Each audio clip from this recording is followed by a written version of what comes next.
Hello! Alors pour changer, aujourd'hui je voulais vous parler d'une petite œuvre qui est beaucoup moins célèbre que ce que j'ai pu vous montrer ces dernières semaines.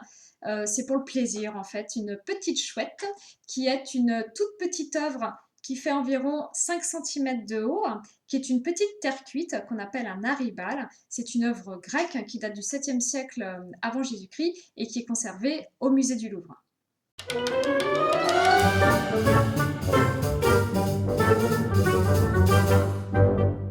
Ces tout petits vases grecs, c'est ce qu'on appelle donc des aribales. Et un aribal, c'est un tout petit vase dans lequel on va mettre de l'huile parfumée pour enduire le corps. Donc si vous regardez sous l'œuvre, il y a une espèce de petit orifice avec, j'imagine, un petit bouchon qui pouvait y avoir autrefois. Et c'est de là que s'écoulait l'huile qui est quelque chose d'assez précieux.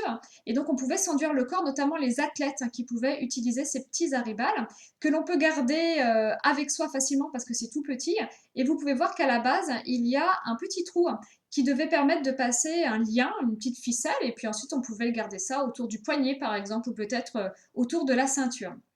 C'est une œuvre qui a été créée donc au 7e siècle avant Jésus-Christ par les ateliers corinthiens.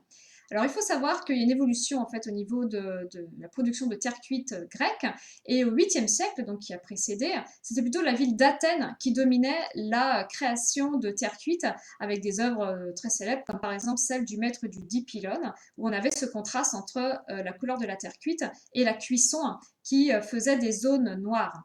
Et la ville de Corinthe va prendre le dessus au 7e siècle en développant de nouvelles techniques. Elle va garder en fait ce contraste entre la couleur de l'argile et le noir, et elle va rajouter en plus un travail d'incision qui va permettre de donner plus de précision à l'œuvre, et également des rehauts de couleurs qui vont permettre de créer plus de contraste dans les couleurs de l'œuvre. On voit que la couleur de l'argile de la ville de Corinthe, c'est non, une argile, ouais. C'est une argile qui est plutôt beige, qui est plutôt claire, contrairement à l'argile qu'il y a à Athènes qui est très orangée. Et donc si vous regardez les plumes de notre petite chouette, vous pouvez voir qu'il y a une alternance, alors surtout regardez dans la partie centrale, une alternance de couleurs rouge, beige, donc l'argile de Corinthe, et donc noir, oula, n'importe quoi. Si on regarde les plumes de plus près, on peut voir, surtout vers la partie centrale, qu'il y a une alternance de couleurs. Donc il y a ce beige caractéristique de l'argile de Corinthe, et ensuite vous avez des plumes qui sont noires et d'autres qui sont rouges, qui sont dues à ce travail sur les couleurs, comme j'ai dit, qui va être développé par la ville de Corinthe. Et quand vous éloignez vers l'extérieur de la sculpture, vous pouvez voir qu'il y a des plumes qui sont plus orangées. Alors ça, c'est un problème en fait. C'est peut-être pas fait exprès.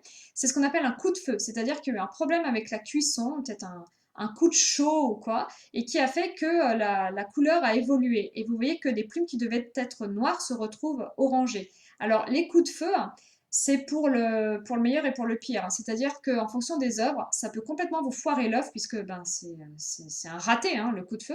Et des fois, ça rend service à l'œuvre, ça la met en valeur. Donc on peut supposer qu'il y a même un moment donné où les artistes vont dominer les coups de feu. Ils vont finir par les comprendre et les utiliser. En tout cas, ici, je ne sais pas si c'est fait exprès, mais on a vraiment la sensation que ça rend service à l'œuvre, puisque vous voyez que ça crée un joli dégradé au niveau des plumes de notre aribane.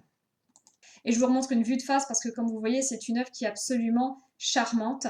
C'est une œuvre qui change des aribales classiques parce que souvent les aribales, c'est simplement des petits vases ou des petites boules. Or là, c'est une œuvre qui a vraiment une forme animal qui est moulé et qui permet de donner quelque chose qui est très expressif avec ses grands yeux de la chouette là, qui semble se pencher vers nous et qui nous regarde avec ses grands yeux un petit peu étonnés. Elle est absolument expressive, elle est mignonne comme tout et c'est ce qui fait que c'est une œuvre qui souvent plaît beaucoup aux visiteurs quand je fais des visites sur l'art grec au Louvre.